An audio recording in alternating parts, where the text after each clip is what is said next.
and welcome back to my cabin, which I am loving at the moment. It's so warm, there's a blizzard outside, so I haven't been out for a couple of days.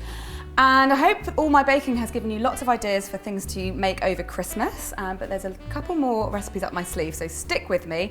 And this recipe today you are gonna love, because the last time I made these, you went nuts for them. I'm gonna be making macarons, but this time, because it's Christmas, they're gonna be Christmassy macarons, and they're gonna be candy cane. Now, I had been hoping that Dane was going to help me with these because you loved him so much when we did our macaron masterclass, but I think he's been stuck in the blizzard. I can't get through to him on his phone, so I think I'm going to have to do it on my own. Oh, thank God. Is that you, Dane? It's me, I'm here. Oh. Thank goodness for that. Stuck in the blizzard, but I'm here, I'm ready to help. Let's go. Well, get your kit, well, not all your kit, but get some of that kit off and we'll get going. Okay.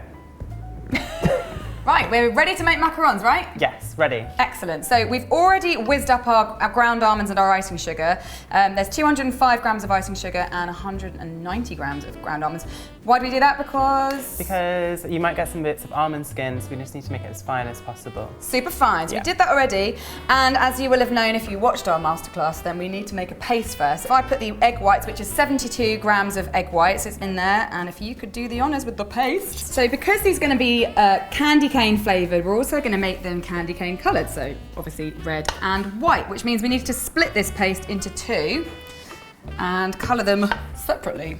So I'm going to make my one white, and I'm going to use Superwhite for this, and this is something you can get at specialist cake decorating shops or online.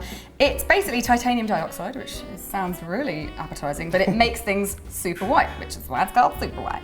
So you make yours red with red food colouring paste. I'll put some Superwhite in here. How much do I want to put in this? So I would put about 3 teaspoons, and I'm going to put 3/4 of a teaspoon of red food colouring in mine.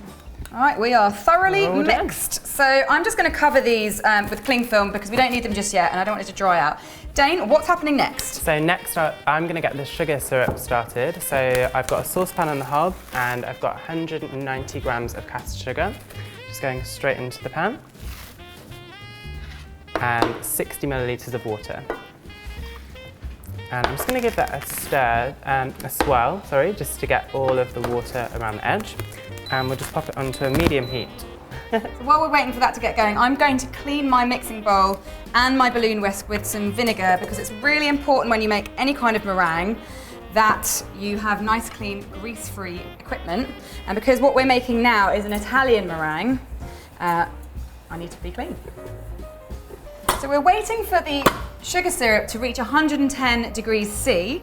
And when that does, I'm going to get busy over here whisking my egg whites, because we then need to wait for the egg whites to whisk up a little bit before we can put the sugar syrup. It's a bit of a timing game, but luckily there's two heads. Yeah, two heads are better than one. And we're going to wait till the sugar syrup gets to 118 to then pour it into the whisking egg whites. Yeah, it's very important to match those temperatures, otherwise you're going to have chewy, horrible meringues. Yes, we don't want that. So it's now at 110 degrees, so Gemma, if you want to get the egg whites whisking. Sure thing. So this is another 72 grams of egg whites. Again, make sure you measure these. It's not just going to be good enough to count your eggs. It's 72 or nothing at all. So now it's reached 118 degrees, so it's time to get the sugar syrup. Gemma, if you could do that for me. Yeah, you've got to be very careful with this, so it wants to make sure you hit the bowl, not the whisk.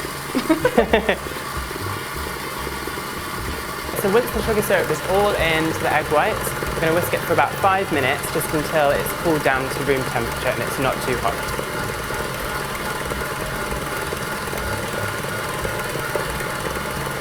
Right. It's room temperature now. Yeah, yep, that's pretty good. So just get this off.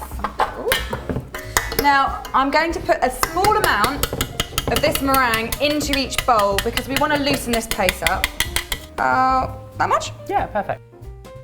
You can be quite rough with this one, can't you? Yeah, you don't need to worry about knocking the air out of this one. Now, if you want to see more detail about what we're doing and why we're doing it, then don't forget we have an awesome macaron masterclass, which Dane and I filmed a few weeks ago.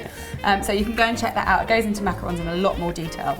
But for now, we need to split this meringue mixture into half. That is about half in each one. Neat. And now we just need to fold this gently, just kind of cutting through it and scooping it up. Dane's got the best folding action, so I just like to copy him. Yep, you don't want to knock too much air out of this because the mixture will go too slack, and when you pipe it, it will spread quite a lot. Ooh. Now there is a sweet spot with folding this paste and meringue together, which is ribbon stage. Yeah.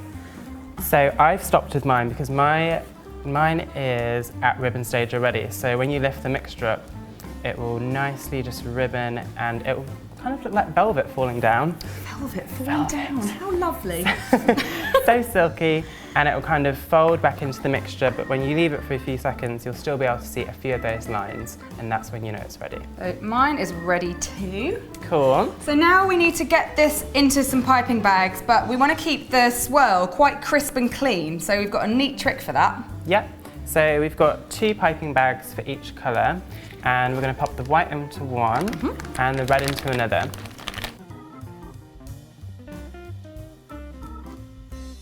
Now you might be wondering why they're in all separate piping bags, and that is because we've got a neat trick. We've both got big piping bags, and they've each got a sort of round nozzle on the end. And we're going to snip the ends off each of them and put both colours into one piping bag. Easy. This is really neat because it keeps the swirls nice and crisp and clean, just like in a real candy cane, ready to go.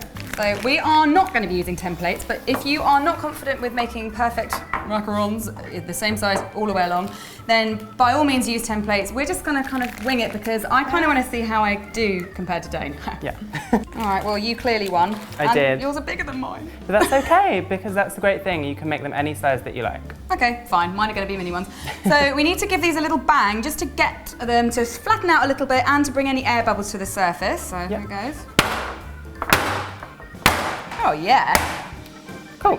No air bubbles there, but if you do see any, you can give them a little poke with a cocktail stick and that'll help to pop them.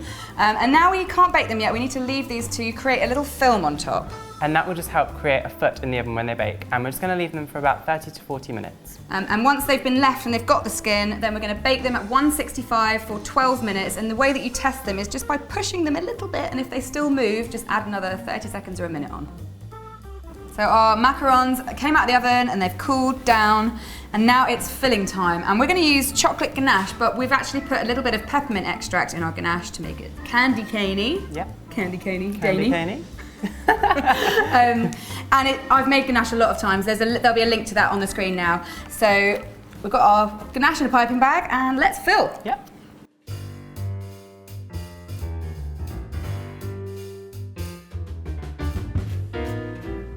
And now we need to put the lids on, squishing the ganache a little bit so that it comes to the edge. Well, that's our candy cane macarons complete, filled and looking awesome. Now Dane will tell you that these need to stay in an airtight container in the fridge for 2 days for them to be at their optimum quality, but I'm here to tell you that I can't wait that long. Well, I'm going to leave mine in the fridge. You can eat yours now. Well, I will eat mine now, thank you very much. So I hope you come back tomorrow. I've got another great recipe for you. And in the meantime, I'm going to eat one of these with reckless abandon. Dane, will you join me? I will. I'm hungry. Now, you like to do yours all in one. I'm going to see if I can do it. I think your mouth is bigger than mine. Yeah, it well, is. A few people would disagree, but let's have a go.